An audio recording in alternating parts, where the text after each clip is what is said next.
মই দেখিছোঁ যে এই ৱাটাৰ ৰিচৰ্চ বিভাগ এতিয়া মানে অসমৰ বিজেপি চৰকাৰ কাৰণে এটা ATM, ATMৰ পৰা যেনেকৈ আমি পইচা ওলাওঁ তেনেদৰে বৰ্তমানৰ অসমৰ বিজেপি চৰকাৰ ৱাটাৰ ৰিচৰ্চ বিভাগৰ জৰিয়তে কণ্ট্ৰেক্টৰৰ লগত তেওঁলোকে এটা গোপন চুক্তি কৰি তেওঁলোকে পইচাহে ল'বলৈ বিচাৰিছে আৰু এটা ATM দৰে ৱাটাৰ ৰিচৰ্চ বিভাগটো ব্যৱহাৰ কৰিছে, যাৰ ফলত আমাৰ বৰ্তমান উজনি অসম, নামনি অসম, মধ্য অসমৰ মানুহবোৰ আজি এনেকুৱা এটা সমস্যাত পৰিছে, বিপদত পৰিছে। আৰু যি কণ্ট্ৰেক্টৰসকলে যি আজিৰ তাৰিখত আমি দেখা পাইছোঁ যে তেওঁলোকৰ কামবোৰত হিমাহী হৈছে, সেইবোৰ কণ্ট্ৰেক্টৰ ব্লেকলিষ্ট কৰিব লাগে।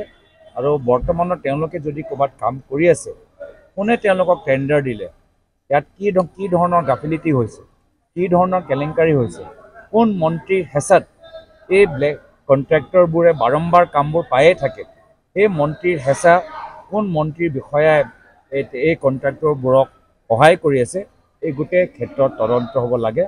আৰু দিল্লীত থকা সময়ত মই প্ৰধানমন্ত্ৰী মোদী ডাঙৰীয়াকো ব্যক্তিগতভাৱে ক'বলৈ এটা সুবিধা পালোঁ যে মাথাউৰি নিৰ্মাণ আৰু মাথাউৰি মেৰামতি কামটো ভালদৰে হোৱা নাই আৰু গুৰুত্ব ইয়াত দিব লাগে।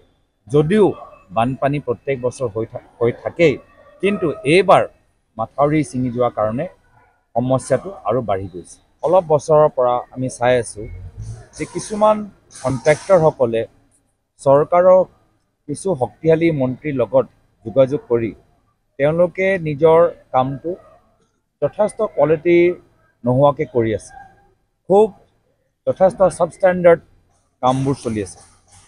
মথাউৰিৰ কথাই কওক বা বিভিন্ন ড্ৰেইনৰ যি প্ৰজেক্টবোৰ আছে, সেই সন্দৰ্ভতো মই দেখা পাইছোঁ যে সমগ্ৰ অসমত বৰ্তমানৰ এনেকুৱা আমি এইবাৰ দেখা পাইছোঁ যে মাথাউৰিবোৰ ছিঙিছে। মাথাউৰিবোৰ ৰিপেয়াৰ আৰু মেইনটেনেন্সৰ দায়িত্ব কাৰ? ৰাজ্য চৰকাৰৰ, কেন্দ্ৰ চৰকাৰৰ। আৰু আজিৰ তাৰিখতো আমি সকলোৱে জানো যে ক্লাইমেট চেঞ্জৰ সময়ত কেতিয়াবা একেদিনত যথেষ্ট বৰষুণ পৰি যায়, যি কথা আগতে হোৱা নাছিলে। কিন্তু এইখিনি এতিয়াতো আমি যোৱা 5-6 বছৰৰ পৰা বুজি পাইছোঁ।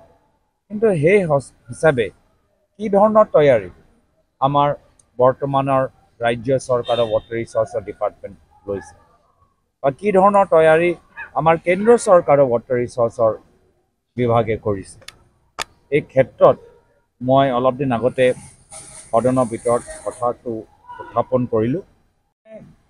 চৰকাৰকহে দুখ দিছোঁ যে যদি কোনোবা স্থানীয় বিধায়ক বা কোনোবা যদি স্থানীয় মন্ত্ৰীয়ে কিবা কাৰণত নিজৰ সমষ্টিক গুৰুত্ব দিয়া নাই, তথাপিও চৰকাৰটোতো গুৰুত্ব দিব লাগে। বিভাগৰ দায়িত্ব থকা মন্ত্ৰীজনকতো গুৰুত্ব দিব লাগে।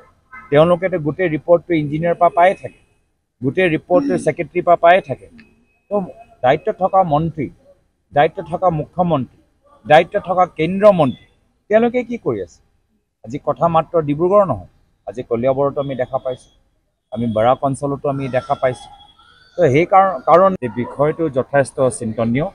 আৰু সোনকালে আমাৰ NDRF টীম আহিব লাগে। যদিও এটা NDRF টীম গুৱাহাটীত আছে, মই ভাবোঁ দিল্লীৰ পৰা এটা এক্সট্ৰা ফ'ৰ্চ আহিব লাগে আৰু নিজে আমাৰ বৰ্তমানৰ ৱাটাৰ ৰিচৰ্চ মন্ত্ৰী তেখেতে আহি নিৰীক্ষণ কৰিব লাগে।